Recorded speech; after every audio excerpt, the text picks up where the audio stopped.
สวัสดีครับคุณผู้ชมคุณผู้ฟังทุกท่านที่ติดตามชมช่องธรรมะธรรมดาในคลิปนี้เราจะมาฟังพระธรรมเทศนาของพระธรรมวิสุทธิมงคล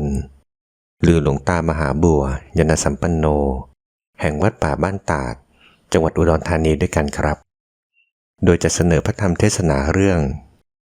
ถ้าเรามีความเพียรเรามาฟังหลวงตามหาบัวท่านเทศสอนด้วยกันครับ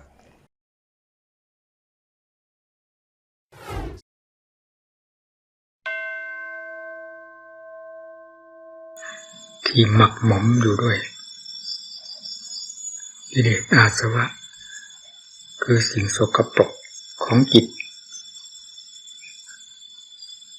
ย่อมเป็นจิตที่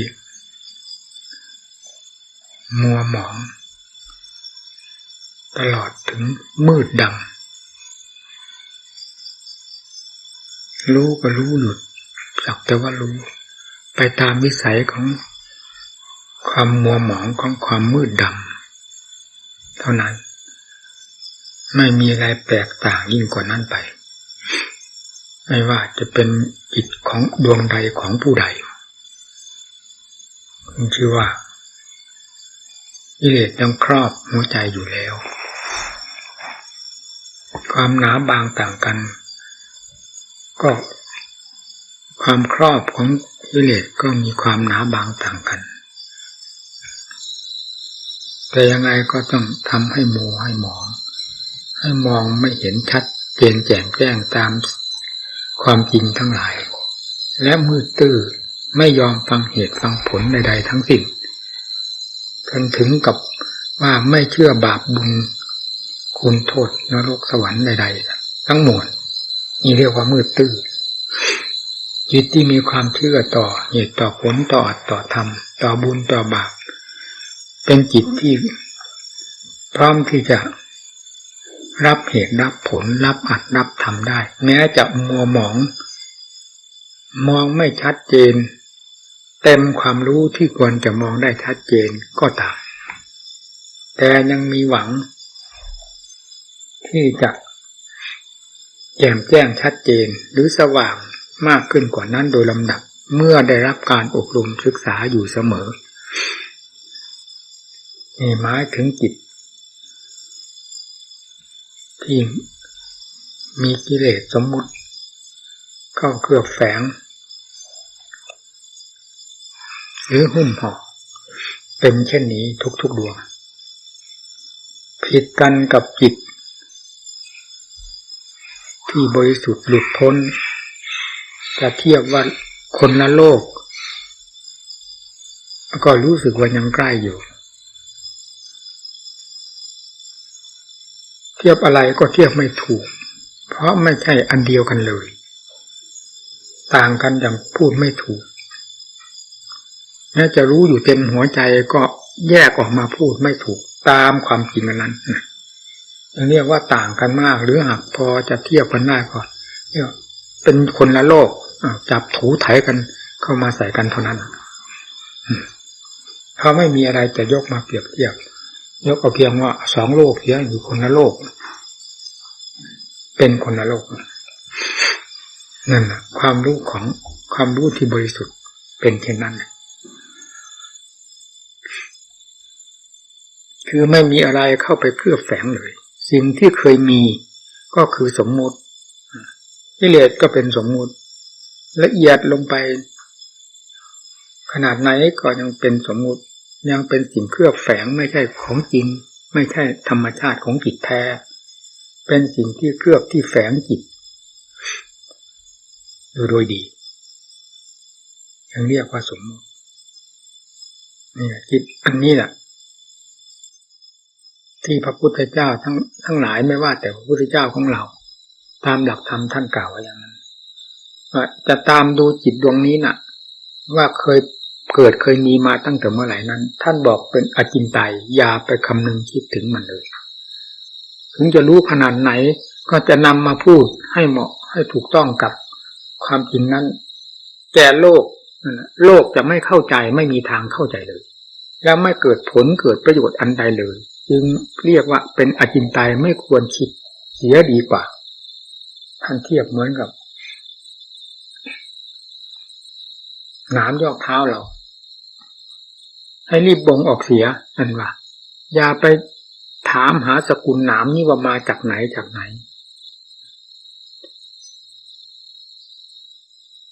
แล้วเคยเกิดเป็นหนามมานี้แต่นานเท่าไหร่มาจากสกุลหนามใดสกุลใดเมื่อไหร่จะเสียเวลาเปล่าๆให้รีบบ่งหนามนั้นออกเสียแล้วหายาใส่นี่เป็นผลที่จะพึงได้รับโดยไม่ต้องสงสัยการค้นคว้าหาหรือคิดหาเหตุหาผลของสกุลหนามทั้งหลายนั้นจะไม่มีอะไรเป็นผลดีเกิดขึ้นเลยนอกจากจะทำเท้าของเราให้เน่าเฟะไปเปล่าๆนี่แหละท่านเทียบจิตดวงนี้ก็เหมือนกันเช่นนั้นท่านมาเวลานี้มันขวางอยู่กับอะไรมันขวางเพราะเหตุใดสิ่งที่มันขวางพระองค์ก็แสดงบอกแล้วแล้วจะถอดถอนสิ่งที่มันจิตมันขวางนี้ออกได้ด้วยวิธีใดนี่พระองค์ก็สอนไปแล้วเป็นศาสนธรรมด้วยกันกิเลสเป็นเหมือนกับเสี้ยนกับหนามยอกหรือปักเท้าเราธรรมะเป็นเครื่องบ่งเช่นเป็นเข็มหรือเป็นหนามยอกหนามบ่งวิธีการบ่งหนามออกก็สอนหมดแล้วนำยามาใส่ให้ความระมัดระวังรักษา คือจิตใจอย่าส่งสายแสไปหาสิ่งที่เป็นภัยเช่นเดียวกับเราแกว่งเท้าหาหนามมันจะได้เหยียบหนามบ่อยๆให้ระมัดระวังเท้าของตัวเองยาก็ใส่เสียการรวมจิตใจก็อบรมการระมัดระวังไม่ให้จิตใจสายแสไปหาสิ่งที่เป็นขวากเป็นหนามก็ให้ระมัดระวังท่านสอนไว้หมดสติเป็นธรรมรักษาใจได้อย่างเป็นอย่างดีปัญญาเป็นสิ่งที่รอบคอบขอบคิดพินิจพิจารณาหาเหตุหาผลเป็นช่องทางที่จะออกจากสิ่งปิดบังหรือสิ่งแวดล้อมภายในจิตใจของตนได้โดยลำดับลำดา นำมาใช้ทำทั้งสองนี้ให้แนบสนิทติดอยู่กับใจของตนนี่คืออุบายวิธีการที่ท่านสอนโดยถูกต้องผู้มีความรักใคร่ต่อสติต่อปัญญาเพื่อความกลบเกลื่อนตนเองจะเห็นทางพ้นจากขวากจากน้ำคือกิเลสประเภทต่างๆไปโดยลำดับระมัดระวังใจของตนต้องฝืนความเสียดายฝืนความอยากเห็นนะฟังสิอยากเห็นอยากดูอยากได้ยินได้ฟังอยากดมกลิ่นลิ้มรสอยากสัมผัสสัมพันธ์สิ่งที่เคยเป็นมาทั้งหลายและยังไม่เคยเป็นก็ตามส่วนมากเป็นสิ่งที่เคยเป็นเท่านั้นแหละเพราะมันเป็นสัญชาตญาณของจิตที่สัมปยุทธ์ด้วยกิเลสย่อมเป็นสิ่งเกี่ยวพันกันทันทีทันใดอยากรู้อยากเห็นอยากสัมผัสสัมผัสนี่ให้ระวังความอยากให้ฝืนความอยากเห็นก็อยากดูก็ไม่ดูความไม่ดูความฝืนความอยากนั่นแหละเป็นธรรมเครื่องกั้นกลางห่วงห้ามตนไม่ให้ก้าวเข้าสู่พิษภัยทั้งหลายไม่แล้วจิตก็ไม่เป็นอันตรายไม่ว่าอยากดูอยากเห็นไม่ว่าอยากได้ยินสิ่งที่เป็นภัยนั้นให้ห้ามความอยากนั้นด้วยสติด้วยปัญญาพินิจพิจารณาดูโทษของมันรู้โทษของมันและอย่าใกล้ชิดอย่าสนิทอย่าติดจมอย่าคุ้นอย่านอนใจกับสิ่งที่เคยเป็นภัยจะไม่เป็นคุณต่อผู้ใดทั้งนั้นนอกจากเราจะระมัดระวังตัวอยู่ตลอดเวลาสิ่งที่เคยเป็นคุณเป็นคุณสิ่งที่เคยเป็นโทษเป็นโทษตามหน้าที่ของมันในหลักธรรมชาติเป็นเช่นนั้นพากันระมัดระวังรักษาการปฏิบัติจิตต่อสิ่งที่ยื้อแย่งแข่งดีกับธรรมอยู่นี้เป็นสิ่งที่ทำไม่ยากเพราะเวลานี้กำลังฝ่ายต่ำมันมากยิ่งกว่ากำลังฝ่ายสูงคืออัตคือธรรมที่จะเข้าไปรักษาจิตใจฉุดลากจิตใจไว้จากสิ่งเหล่านั้นไม่ให้สิ่งเหล่านั้นฉุดลากเอาไปเป็นอาหารของตนหรือเอาเป็นเครื่องใช้ของตนเอาเป็นเครื่องมือของตนก็ได้ มันเป็นเรื่องยากแต่ยากขนาดไหนเราอย่ามาคิดเอาคำยากที่เห็นอยู่นี้มันเป็นเรื่องความคิดที่ตื้นเกินไปไม่สมกับผู้ปฏิบัติศาสนธรรมอันเป็นสิ่งที่ลึกซึ้งกว้างขวางมากยิ่งกว่ากิเลสนี้เป็นไหนๆความที่หลุดพ้นจากสิ่งเหล่านี้จะยากลำบากขนาดไหนก็ตามไม่คำนึงในความยากนี้แต่คำนึงถึงความหลุดความพ้น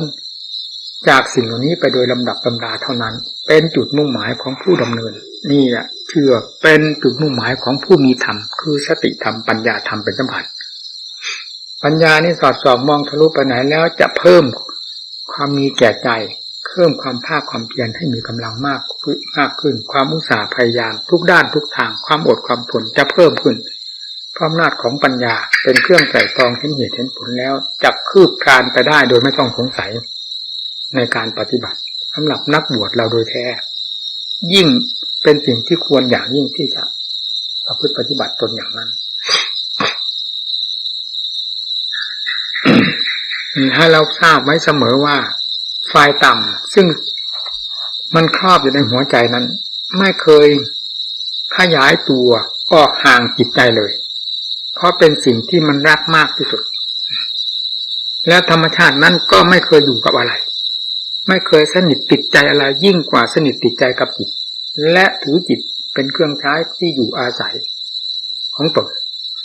เพราะฉะนั้นมันจึงรักมากถ้าเป็นคนก็เรียกว่าเป็นผู้รักในสิ่งนี้มากมันหึงหวงของมันมากแต่นี่มันเป็นนามธรรม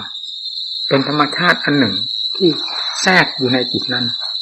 ตัวเองก็มองไม่เห็นมีแต่รู้อยู่เฉยๆเช่นรักเกิดขึ้นมันก็ทำให้พอใจเสียเนี่ยนี่แหละธรรมชาติอันนี้แล้วต้องกล่อมใจให้พอใจไปตามโกรธก็พอใจโกรธอยากโกรธนั่นรักก็พอใจรักอยากรักไม่เพียงว่าอยากถอนความรักนะยังอยากรักเข้าไปอีกความที่รักอยู่ในขณะนั้นมันก็พอใจอยู่แล้วแล้วยังอยากจะเพิ่มความรักเข้าไปอีกนั่นเพราะมันทำให้ดื่มเข้าไปอย่างนั้นเองมันถึงได้แก้ยากมันกล่อมอย่างลึกๆเมื่อสติปัญญายังไม่เข้าถึงสิ่งเหล่านี้ขนาดใดเพียงใดแล้วมันจะกล่อมจิตอยู่ตลอดเวลาได้เห็นก็ตามไม่ได้เห็นก็ตามมันหากมีอยู่ภายในตัวของมันในขณะที่ไม่เห็นไม่ได้ยินมันก็เป็นรสเป็นชาติอันหนึ่งที่จะกล่อมใจจิตใจของเราด้วยธรรมารมณ์คือเอาสิ่งที่เคยได้เห็นได้ยินได้ฟังนั่นแหละเข้ามาครุ่นมาคิดอะไรต่างๆดูภายในจิตนี้ให้เคลิ้มหลงไหลลืมเนื้อลืมตัวลืมสติธรรมปัญญาธรรมไปเสียสิ้นทำให้เคลิ้มหลงไหลไปกับมันอยู่ตลอดเวลาไม่มีความอิ่มพอเลยนี่ถ้ายิ่งได้เห็นได้ยินได้ฟังเข้ามาอีกก็ยิ่งเพิ่มเป็นความคิดความอ่านเป็นสัญญาอารมณ์เข้าไปอีกให้ติดให้จมไปเรื่อยๆไม่มีคำว่าจะเบื่อหน่ายอิ่มพอหากไม่นำธรรมเข้าไปไม่นำธรรมเข้าไปแทรกเข้าไปกีดกันไปห่วงห้ามจนถึงกับได้ปรากฏผลอย่างธรรมขึ้นมาแล้วเป็นคู่แข่งกับรสชาติอันนั้นนั่นแหละถึงจะค่อยห่างเหินออกไปได้ดังผู้มีสติปัญญามีความสามารถโดยลำดับลำดาแล้วความรักพอปรากฏขึ้นพับจะรู้ทันทีว่าเป็นตัวไผ่นั่นต่างกันกับแต่ก่อนจิตดวงนั้นแหละความชังความโกรธความเกลียดพอแสดงแยบขึ้นมาจะรู้ว่าเหมือนกับไฟกระเด็นมาติดตัวของเราเนี่ยดอกไฟกระเด็นมามากน้อยก็ทราบว่าเป็นไฟและทราบว่าเป็นโทษได้ระมัดระวังทันทีสลัดผัดทิ้งทันทีนี่สติปัญญาที่ทันความรักความชังความเกลียดความโกรธมันทันกันอย่างนี้และทันด้วยเห็นโทษด้วยไม่ใช่ทันเฉยๆที่แรกก็เริ่มทันก่อนต่อไปก็เริ่มเห็นโทษโดยลำดับลำดาแล้วไม่แสดงขึ้นมาก็เห็นโทษมีแต่จะแก้จะไขมีแต่จะถอดจะถอนโดยถ่ายเดียวนี่เรียกว่าสติธรรมปัญญาธรรมมีกำลังขึ้นมาแล้วทีนี้สันติธรรมคือความสงบใจปราศจากสิ่งก่อควรใจทั้งหลายจากธรรมชาติต่ำอันต่ำตามนั้นก็ค่อยเบาไปสันติธรรมปรากฏ เด่นชัดภายในจิตใจนั่นเรียกว่าสันติคือความสงบใจนอกจากสงบแล้วยังเห็นความผ่องใสความสว่างกระจ่างแจ้งภายในจิตใจของตนเป็นสง่าราศีอยู่ภายในตัวตลอดเวลาอีกด้วยนี่แหละเรียกว่าผลของธรรมได้ปรากฏขึ้นมาแล้วสิ่งนั้นเมื่อเอามาเทียบเทียมกันแล้วธรรมชาตินี้เหนือกว่าแล้วทีนี้ถึงจะยังละไม่ได้ก็ทราบว่าเหนือกว่าก็เมื่อทราบว่าเหนือกว่าอยู่แล้วก็ต้องยิ่งจะมีแต่ใจพยายามระมัดระวังรักษาหรือถอดถอนไปโดยลำดับลำดาจนกระทั่งไม่มีอะไรเหลือเราสรุปเอาเลยหมดโดยประการทั้งปวงขึ้นชื่อว่าความรักจะรักอะไรก็ตามเพราะเป็นเรื่องของกิเลสทั้งมวลนะความชังความเกลียดความโกรธชังเกลียดโกรธอะไรก็ตามเป็นเรื่องของกิเลสทั้งมวลรู้เท่าทันด้วยนะละขาดออกจากจิตใจด้วยจึงไม่มีอะไรกวนใจนี่เราก็ทราบในชัดว่าสิ่งที่เคยกวนใจมาแต่ก่อนคืออะไรก็คือจอมกษัตริย์วัฏจักรเหล่านี้เองจะเป็นอะไรไปนานมันชัดแล้วเมื่อธรรมชาตินี้ได้พังลงไปโดยลำดับลำดาความสงบก็ยิ่งแน่นเข้าไปเห็นสาระของใจโดยลำดับพูดง่ายๆก็ว่าความเห็นโทษก็เห็นอย่างถึงใจความเห็นคุณก็ถึงใจเมื่อเป็นเช่นนั้นไอ้เรื่องความเพียรนี้เป็นไปเองทั้งวันทั้งคืนเว้นแต่หลับเท่านั้นนี่ท่านเรียกความเพียรอัตโนมัติหรือเรียกว่าภาวนามยปัญญาหมุนตัวเป็นเดียวไปเหมือนกับกิเลสที่มันหมุนตัวอยู่ในภายในจิตใจของเราแต่ก่อนนั้นเอาดวงใจดวงนี้เป็นโรงงานมันทำงานของมันทั้งวันทั้งคืนเดินนั่งนอนเว้นแต่หลับเท่านั้นเป็นงานของกิเลสบนหัวใจทั้งหมดแล้วมันผิดอะไรขึ้นมาผิดตั้งแต่เรื่องกองทุกข์ขึ้นมาให้รับความทุกข์ความทรมานมีแทรกขึ้นมาความเพลิดความเพลินให้เราหลงเพื่อจะจมลงในกองทุกข์นั่นแหละหลงจะหลงไปไหนหลงเพื่อลงในกองทุกข์ไม่ใช่หลงเพื่อไปมรรคผลนิพพานที่ไหนความหลงที่มันหลอกขึ้นมามันปรุงแต่งขึ้นมาให้มีความเพลิดความเพลินมีรสมีชาติบางเล็กน้อยก็รสชาติเพื่อจะให้จมไม่ใช่รสชาติเพื่อจะให้ผ่านพ้นไปถึงมรรคผลนิพพานอันพ้นจากเงื้อมมือของมันเลยนี่แต่นั้นก็มีแต่ความทุกข์ความทุกข์มันเห็นในชาติภายในจิตใจนี่ท่านเรียกว่าเห็นโทษเห็นคุณของธรรมไม่เคยปรากฏว่าได้สร้างความทุกข์ความลำบากอะไรให้แก่เราการลำบากลำบนเพราะการต่อสู้นั้นมันเป็นฤทธิ์ของกิเลสอำนาจของกิเลสกำลังของกิเลสต่อสู้เราต่างหากมันก็รู้ได้ชัดนะพอถึงขั้นที่อำนาจของธรรมมีหรือธรรมมีอำนาจสติมีอำนาจปัญญามีอำนาจแก้วกล้าสามารถแล้วก็เห็นได้ชัดหนึ่งทำให้ขาดไปโดยลำดับลำดาจากใจนั่นเองจนกระทั่งถึงขาดสะบั้นเอาหมดไม่มีภายในจิตใจเลยนั่นแหละที่นี่ใจจึงกลายเป็นธรรมทั้งดวงขึ้นมาจะว่าใจบริสุทธิ์ก็ได้จะว่าธรรมบริสุทธิ์ภายในใจก็ได้ในเวลามีธาตุมีขันธ์มีสมมุติเป็นคู่แข่งกันอยู่เช่นธาตุขันธ์กิเลสอาสวะอะไรในโลกของสารนี้มันมีสมมุติอยู่หรือเป็นคู่เทียบเคียงหรือเป็นคู่แข่งนี่เราก็เรียกว่าเป็นสมมุติถ้าว่าจิตบริสุทธิ์ก็ได้มาทำทั้งดวงก็ได้ไม่มีขัดมีข้องไม่มีขัดมีแย้งว่าอะไรได้หมดแต่พอผ่านสมมุติโดยประการทั้งปวงไปแล้วไม่มีอะไรที่จะมาพูดกันเนี่ยขณะนิพพานังปรมังสุขขังนิพพานเป็นสุขอย่างยิ่งเราจะหานิพพานที่ไหนเวลานี้จิต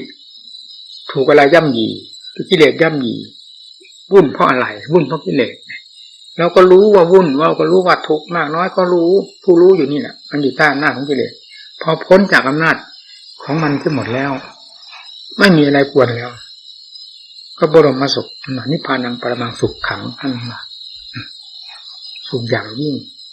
คือสุขไม่ใช่สุขแบบโลกนี้ไม่ใช่สุขแบบประเดี๋ยวประดาแล้วหายไปสุขเช้าตอนเย็นเป็นทุกข์สุขตอนบ่ายตอนค่ำเป็นทุกข์สุขเวลานี้เวลาต่อไปเป็นทุกข์ไม่ใช่สุขอย่างนี้อันนี้เป็นสุขเวทนาเป็นอนิจจังทุกขังอนัตตาเต็มตัวของมันสุขอันนั้นเป็นบรมสุขเป็นสุขในหลักธรรมชาติแห่งจิตที่บริสุทธิ์ล้วนๆคำว่าบรมสุขนี้เราก็พูดเฉพาะที่ยังมีธาตุมีขันธ์นี้เท่านั้น นอกจากนั้นแล้วท่านไม่จำเป็นจะต้องพูดกันแหละพูดหาอะไรขอให้มันถึงที่ของมันก็แล้วกันไม่มีใครถามใครแหละเช่นอย่างเรานอนหลับสนิทนี่ใครถามใครล่ะเวลานั้นห่วงอะไรไหมมีไหมความรู้สึกว่ามีลูกมีเมียมี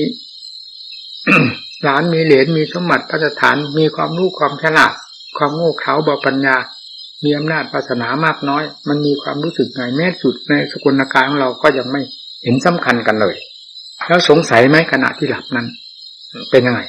นั่นหลับสนิทนั่นนี่แหละคนมีกิเลสเราจะพอเทียบกันได้เล็กน้อยกับเรื่องนิพพานังปรมังสุขขังแล้ว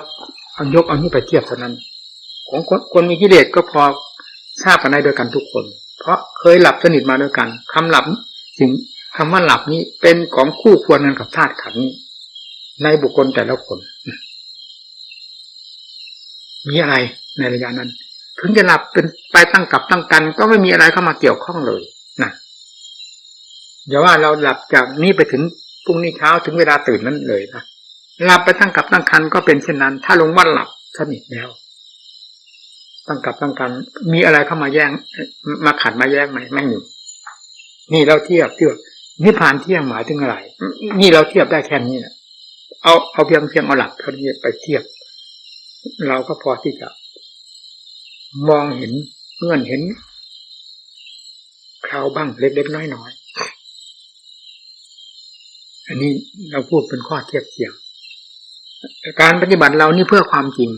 ให้เห็นสดๆร้อนๆพระนิพพานเป็นยังไงพระพุทธเจ้าไม่ใช่นักโกหกสาวกทั้งหลายไม่ใช่นักโกหกพุทธังสันนังคัจฉามิพระพุทธเจ้าที่เรานับเราฝากเป็นฝากตายกับท่านอยู่เวลานี้ไม่ใช่ผู้โกหกธรรมังสันนังคัจฉามิธรรมที่ท่านตรัสรู้ไม่ใช่ธรรมโกหกสังฆังสันนังคัจฉามิล้วนแล้วถึงแต่ท่านผู้บรมสุขด้วยกันทั้งนั้นไม่ใช่ผู้โกหกโลกโกหกสงสารเมื่อจิตหลุดพ้นจากกิเลสเสียอย่างเดียวเท่านั้นเป็นไปแบบเดียวกันหมดเลยสงสัยที่ไหนเช่นเดียวกันเราหลับสนิทแล้วไม่มีอะไรนั่นน่ะพอเทียบกันได้เล็กๆน้อยๆแต่อย่าถือเป็นความจริงไปเป็นอุปสรรคต่อจิตใจของตนถ้าคิดไม่ถูกก็มันผิดไปได้ตรงนี้นะเรายกมาเป็นข้อเปรียบเทียบเพียงเท่านั้น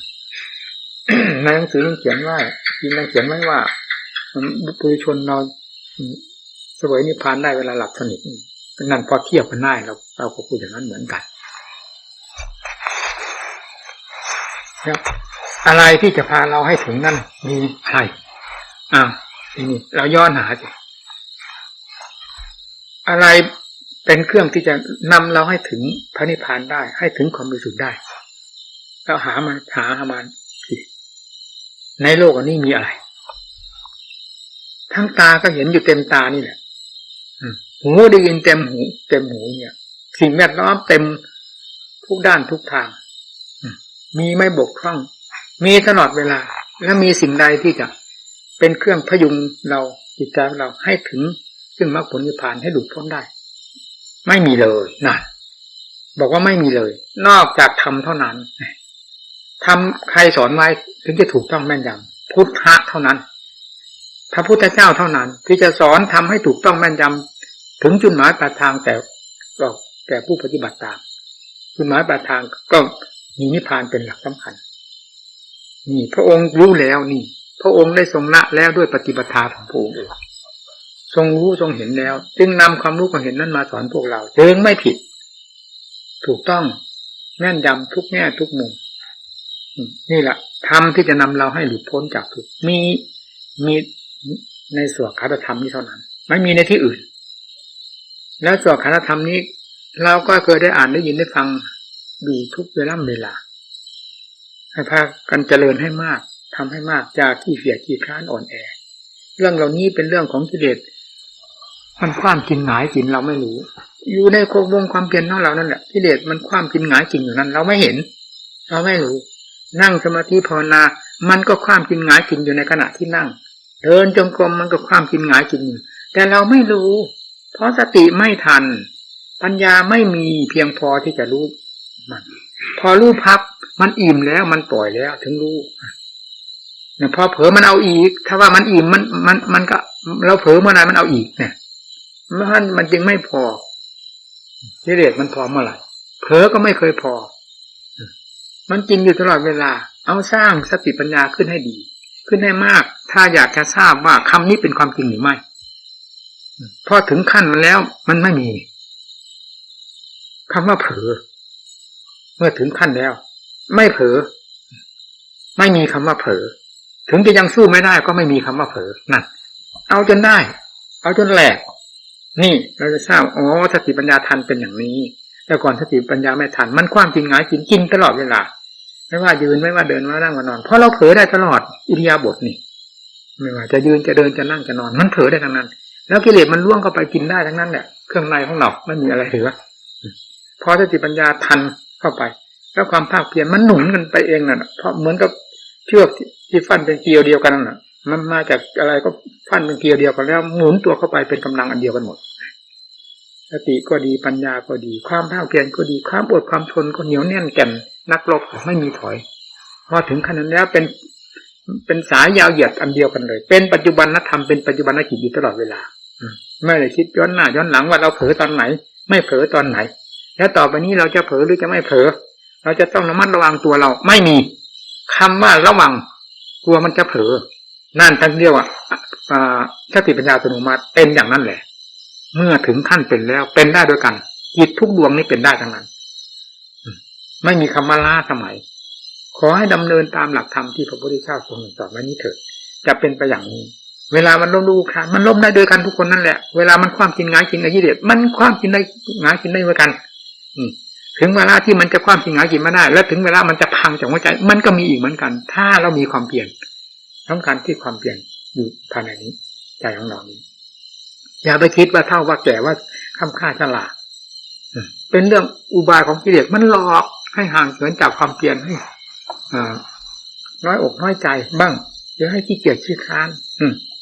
ให้สุดเอื้อมหมดหวังบ้างล้วนแล้วตั้งแต่เรื่องของกิเลสมันโกหกมันหลอกลวงเราให้ไปทางของมันนะ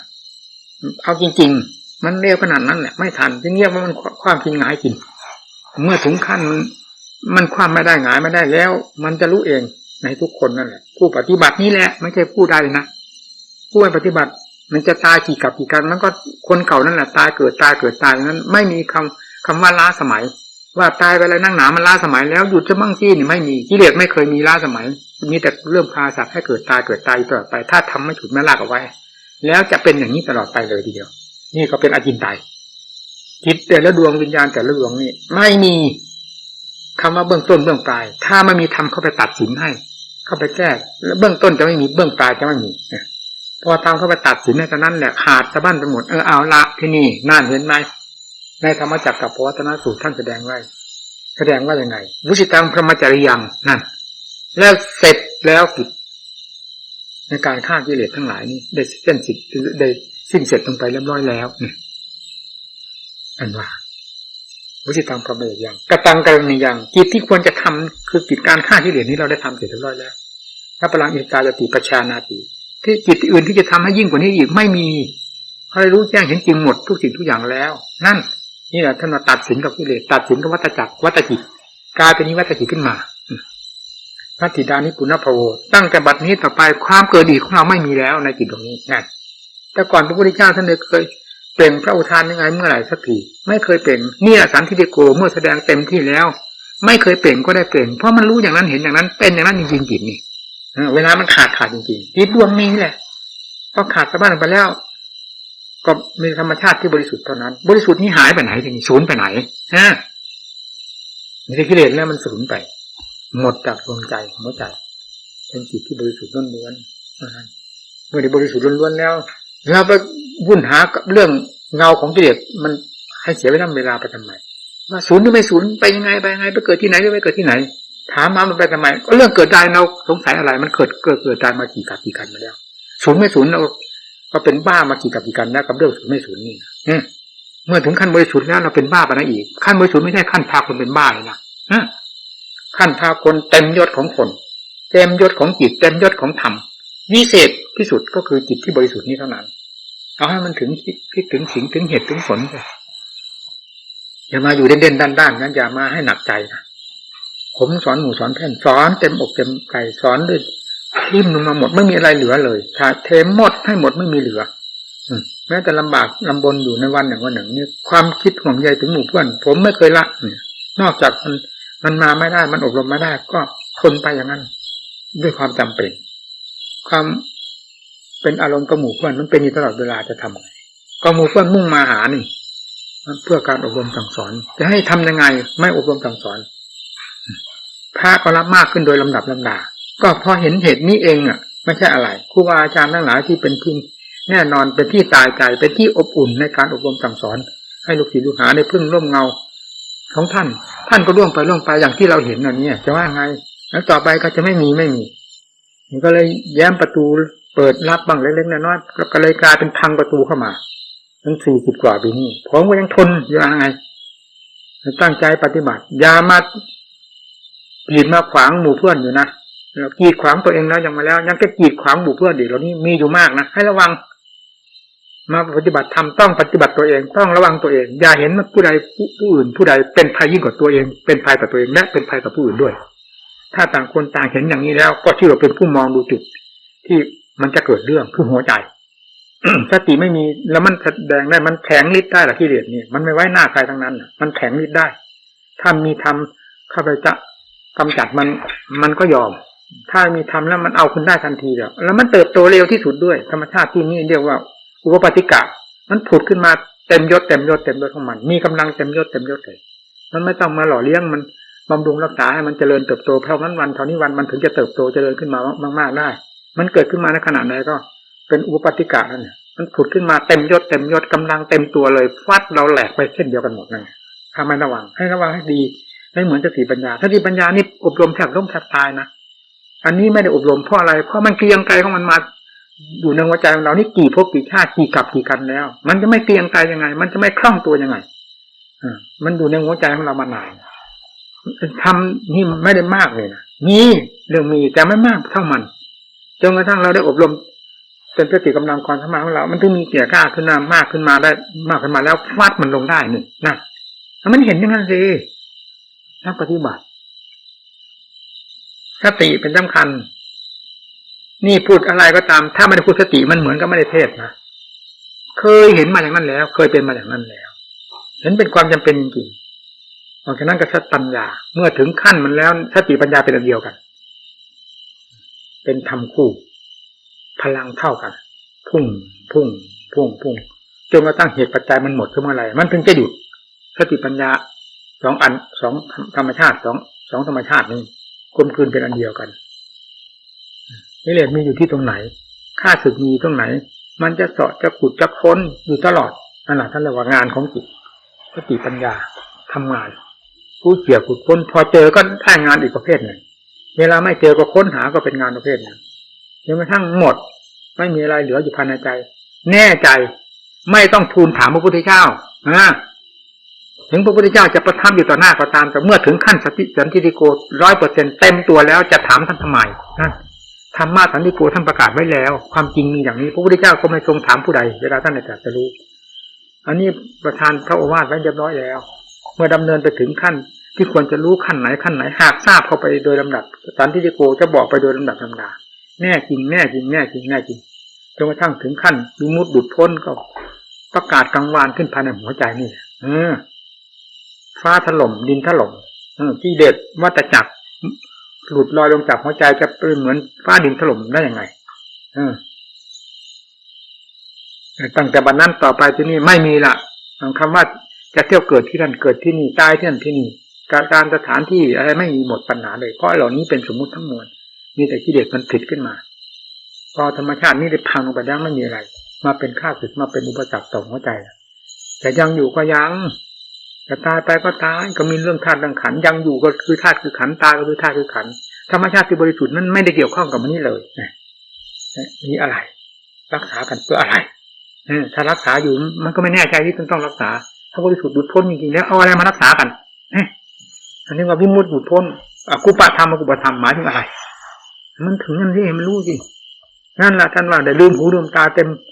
หูเต็มตาทุกสิ่งทุกอย่างมองอะไรก็มองดูชัดเจนเต็มหูเต็มตาไม่ระมัดระวังจะฟังจะเสียงอะไรคิดเรื่องอะไรก็ตามเต็มหูเต็มตาเต็มหัวใจทุกอย่างเมื่อถึงขั้นเต็มแล้วเป็นอิสระเต็มที่ ไม่ได้มีการระมัดระวังเพราะมันไม่มีอะไรที่จะไปสืบไปต่อกันแล้วนี่มันหมดมันขาดสะบั้นไปหมดจากดวงใจตรงนั้นระหว่างจิตกับกิเลสทั้งหลายขาดสะบั้นเหนือกันแล้วไม่มีเงื่อนต่อแล้วอะไรก็ดูไปอย่างนั้นแหละกินก็กินไปนอนไปถ่ายไปยาบททั้ง4เปลี่ยนไปก็เท่านั้นน่ะพอถึงการถึงเวลาเมื่อถึงเวลาแล้วปล่อยพวกทิ้งเลยเอาไว้อะไรก็รู้อยู่แล้วตั้งแต่ยังไม่ตายดินเป็นดินน้ำเป็นน้ำลมเป็นลมเป็นว่าเป็นส่วนผสมมาอยู่กับธาตุกับขันธ์นี้ใจมาครองตัวด้วยความยึดความถือนี่อันหนึ่งเท่านั้นพอใจได้ปล่อยตัวได้รู้รอบขอบคิดถ้าปล่อยลงตามความเป็นจริงของธาตุของขันธ์ของตัวเองแล้วมันก็แสนสบายเท่านั้นเองหายห่วงไม่มีอะไรเป็นเรื่องยุ่งเหยิงวุ่นวายอีกดังที่เคยเป็นมาเลยนั่นขอให้ทุกท่านตั้งใจปฏิบัติให้เอาจริงเอาจังอย่าเล่ๆล่อนๆทะเลทลายเรื่องกิเลสนั้นละมันพาให้เป็นได้ทะเลทลายมาอยู่นานๆแล้วชินมันนะชินชาหน้าด้านไปนะอันนี้แหละผมระวังมากเรื่องกิเลสมันเป็น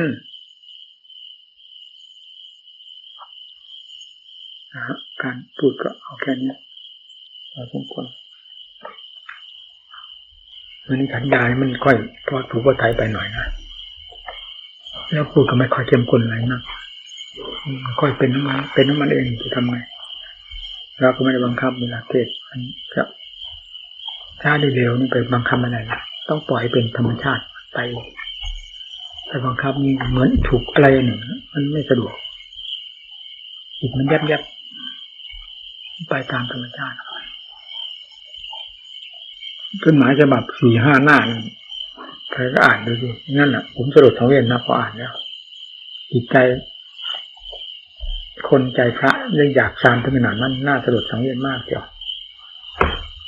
มาอวดกันทำไมอวดอย่างนั้นอวดความชั่วช้าหน้ามุขของตัวเองมาขายทำไมการปฏิบัติธรรมก็ไม่เห็นมีความหมายอะไรเลยเมื่อได้ฟังนี่แล้วมันทำเพื่ออะไรทำเพื่ออวดโลกเขาเฉยๆไม่ได้ทำเพื่ออัดเพื่อทำถ้าทำเพื่ออัดเพื่อทำแล้วจะไปพูดอวดโลกก็ได้ขนาดนั้นเดียวหรือแล้วเหยียบย่ำทำลายผู้อื่นแล้วยกตนขนาดนั้นเดียวหรือผู้ปฏิบัติธรรมจริงๆนี่เท่านี้เห็นเลยเท่านั้นไม่ดูยากอะไรหรอยากดูมนุษย์ดูยากอะไรมันเป็นเรื่องของธรรมที่ไหนนะมันเรื่องของกิเลสออกล้วนลายทั้งนั้นโอ้สลดสังเวชผมอ่านแล้วไม่คิดเกี่ยวตอบถ้าตอบมันจะหนักเหมือนกันนะถ้าตอบ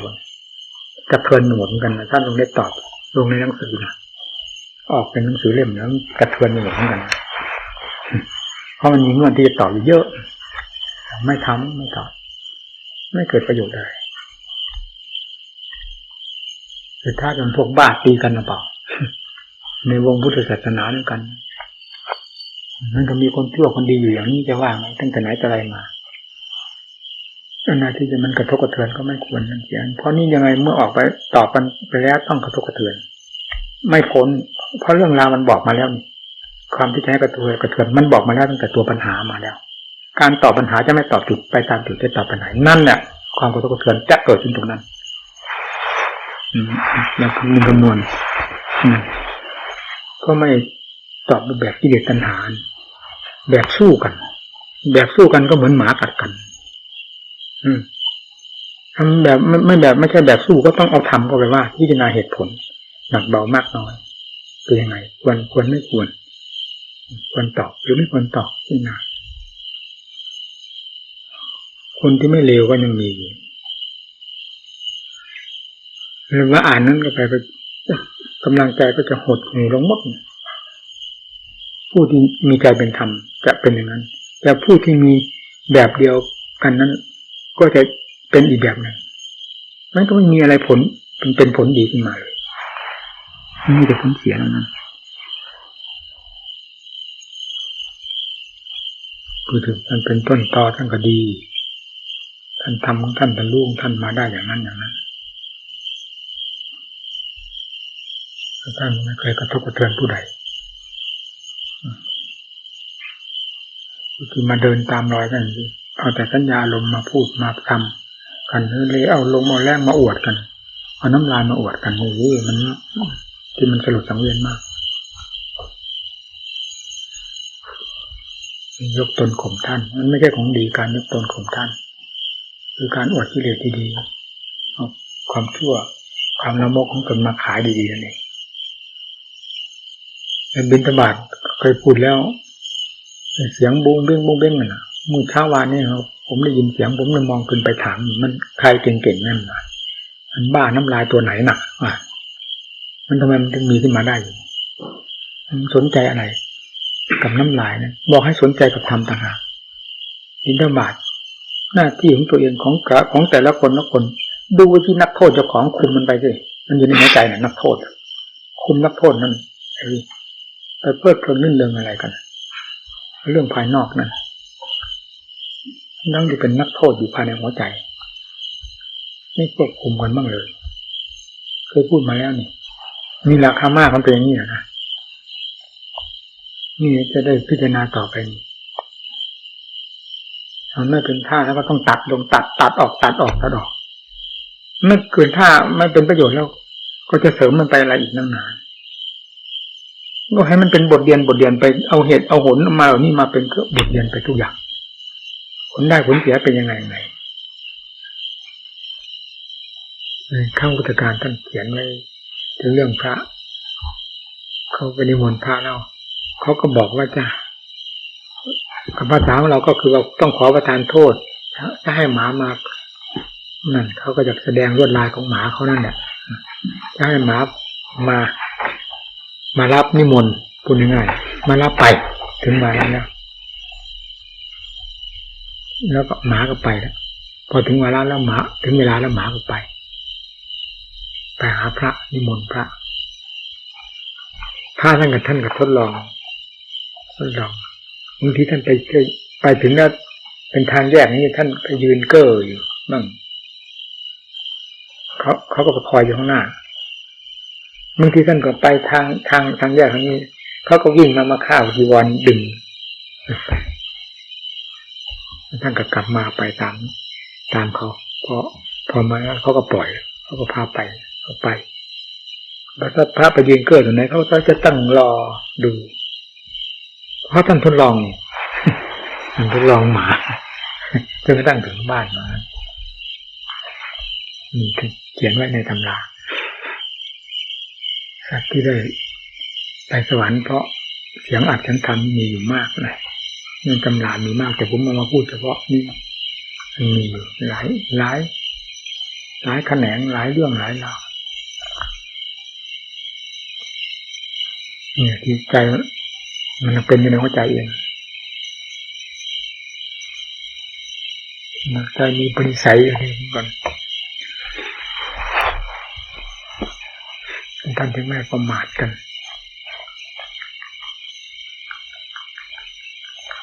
ประมาทอำนาจศาสนาไม่ประมาทกันเป็นสัตว์เป็นบุคคลฐานะสูงต่ำถ้าดีมีจนอะไรก็ไม่ประมาทกันเพราะสิ่งภายในมันเป็นของตัวแต่ละคนนั่นอันนั้นน่ะมันเป็นของใครแต่ละคน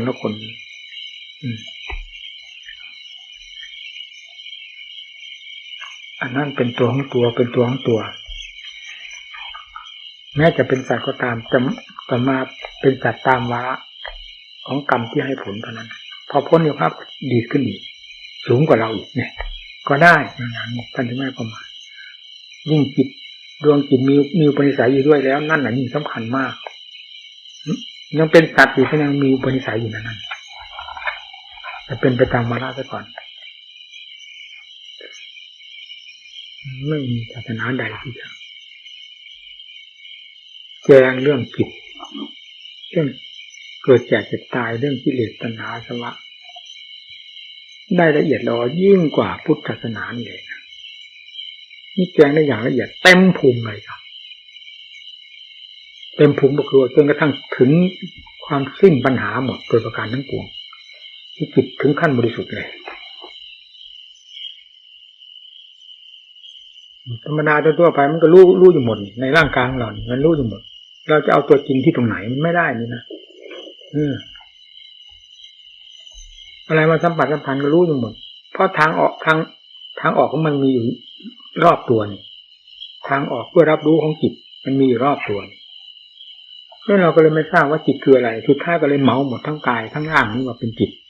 พอร่างนี้แตกก็หมดความหมายว่านั้นก็ความรู้นั่นมันดับไปเพราะความรู้นั่นคือร่างนี้ไงพอร่างนี้แตกความรู้ก็หมดปัญหานี่เป็นความรู้ของส่วนมากของคนกิเลสทั่วไปเป็นอย่างนั้นพอยินได้ฟังจากอาจารย์ธรรมพระเจ้าว่าตายแล้วเกิดนู่นเกิดนี่นั่นก็พอเป็นเงื่อนอันหนึ่งที่ให้เชื่อในทางนั้นนะถ้าหากว่าไม่มีธรรมอันนี้มาประกาศสอนไว้แล้วจะเป็นอย่างนี้กันทั้งนั้นไม่มีเงื่อนต่อพอตายแล้วก็จมไปเลยสูญไปเลยธาตุขันธ์แตกออกไปเลยหมดมีเท่านั้นนี้จิตท่านแยกออกไปธาตุขันธ์ก็เป็นธาตุขันธ์จิตก็เป็นจิตนี่ก็มีนักปฏิบัตินักภาวนาเท่านั้นจะทราบเรื่องนี้โดยลำดับลำดาจนกระทั่งทราบได้อย่างเต็มที่หาสงสัยไม่ได้เลยเพราะภาคปฏิบัติเป็นภาคที่เขาจะเข้าสู่ความจริงนี้โดยลำดับลำดาจนตลอดทั่วถึงเพียงจดจำเรียนด้วยจากการเรียนเฉยๆยังไงก็ไม่พ้นความสงสัยแล้วแบกปัญหาความสงสัยเต็มหัวใจด้วยกันนั่นแหละเรียนมากเรียนน้อยไม่พ้นจากการแบกปัญหาเหล่านี้ครับมีภาคปฏิบัติเข้าไปจับเข้าไปแล้วก็เริ่มรู้มาตั้งแต่จิตเป็นสมาธิเริ่มเป็นสมาธิจิตสงบร่างเป็นอันหนึ่งความสงบของจิตเป็นอันหนึ่งเวลาจิตวุ่นวายก็เป็นอันหนึ่งเวลาจิตสงบเป็นอย่างหนึ่งธาตุขันธ์เป็นอย่างหนึ่งก็ทราบไปโดยลำดับจนกระทั่งถึงจิตที่เขาขั้นละเอียดรู้จนกระทั่งอาการรูปนี่ก็เป็นอาการหยาบๆเห็นชัดเวทนาความละเอียดของเวทนาสุขเวทนาทุกขเวทนาอุเบกขาเวทนาของร่างกายสุขเวทนาทุกขเวทนาอุเบกขาเวทนาของจิตนั่นมันจะทราบเข้าไปคือทุกสุขเฉยๆของกายทุกสุขเฉยๆของจิตมันต่างกันมันรู้อยู่ในอันเดียวกันนะแต่มันต่างกันนั่นมันก็รู้เวลานี้จิตเป็นสุขเวลานี้จิตเป็นทุกข์ถึงขั้นละเอียดมันก็มีสุขมีทุกข์เจือปนไม่เฉยเจือปนกันเหมือนกันกับร่างกายมันยิ่งเด่นชัดจิตรู้จิตจิตรู้เวทนาของจิตยิ่งรู้ชัดเรียกว่าเวทนาจิตเวทนาสุขเวทนาทุกขเวทนาอุเบกขาเวทนามีอยู่ในจิตมาสังขารเหมือนกันพอปรุงขึ้นมาแยบดับพร้อมมันรู้อยู่ในระยะถึงขั้นสติปัญญาทันถึงสติขั้นสติปัญญาอยู่กับจิตพูดง่ายๆนะไม่ได้พลาดจากจิตเลยมันรู้ได้ทุกขณะเลยที่มาไม่ได้ตั้งท่าตั้งทางน่ะมันเป็นทั้งมันอยู่มันเป็นท่าตั้งอยู่ตลอดแล้วนี่จะวางรู้พอยับเลยจิตมันปรุงพอยับดับพร้อม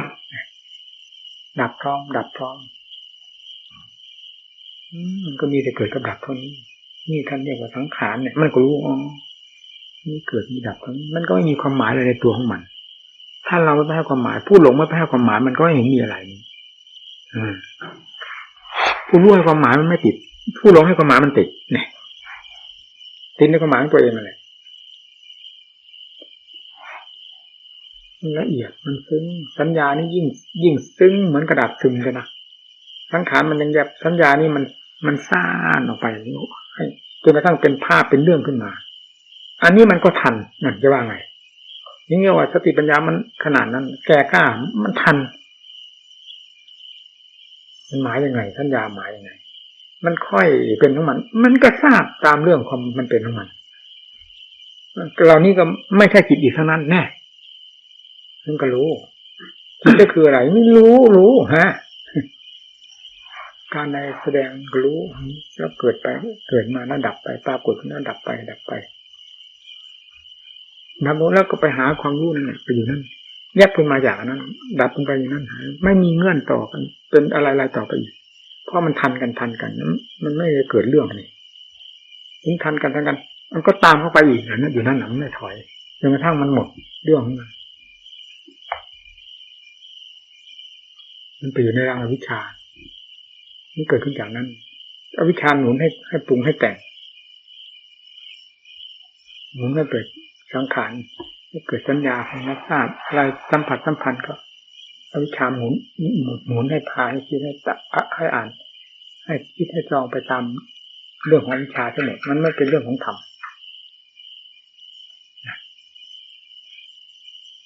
พอวิชาดับไปจากจิตมันก็พังไปหมดเลยทีนี้ไม่มีอะไรหนุนอวิชชาไม่มีหนุนเพราะอวิชชาดับไปแล้วมันปรุงขึ้นมาตามหลักธรรมชาติมันก็เป็นขันธ์ล้วนแล้วทีนี้ไม่มีเครื่องหนุนเหมือนอวิชชามีอยู่อันนี้เรียกว่าขันธ์ล้วนรูปก็เป็นบริสุทธิ์ในตามธรรมชาติของตนเวทนาสัญญาสังขารวิญญาณแต่ละอย่างก็เป็นธรรมชาติของตัวเองเกิดดับของตัวเองอยู่ในขณะที่มีชีวิตอยู่เท่านั้นคือครองตัวอยู่มันก็มีเท่านั้นจิตก็เป็นจิตก็รู้จิตไม่หลงอาการเหล่านี้ใช้อาการเหล่านี้อยู่เพียงชั่วระยะการที่ยังครองตัวอยู่เท่านั้นนั่นมันเห็นงั้นที่แต่อวิชชาตัวสำคัญไม่มีภายในจิตใจแล้วสังขารจะเอาเรื่องมาจากไหน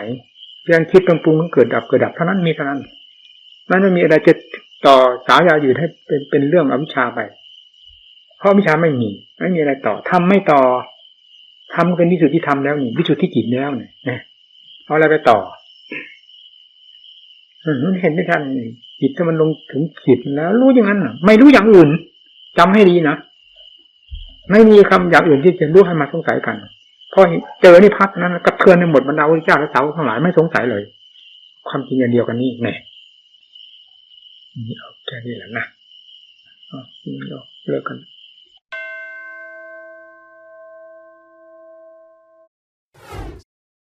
คนเราจะมีความรู้สึกเช่นเดียวกันรักสุขเกลียดทุกข์รักความสรรเสริญเกลียดความนินทาเพราะฉะนั้นการพูดจาสนทนากันจงคำนึงถึงใจเขากับใจของเราให้มีน้ำหนักเสมอกันโอวาทธรรมหลวงตามหาบัวยานสัมปันโนขอขอบคุณทุกท่านที่ได้สนับสนุนช่อง YouTube ธรรมะธรรมดาด้วยครับทุกครั้งที่ท่านดูอย่าลืมช่วยกันกดไลค์กดแชร์เพื่อเป็นการทำให้คลิปธรรมะของเราได้มีการเผยแพร่ออกไปมากขึ้นและที่สำคัญอย่าลืมกดติดตามช่องธรรมะธรรมดาด้วยนะครับขออนุโมทนาบุญกับทุกท่านที่ร่วมรับฟังด้วยกันครับสาธุ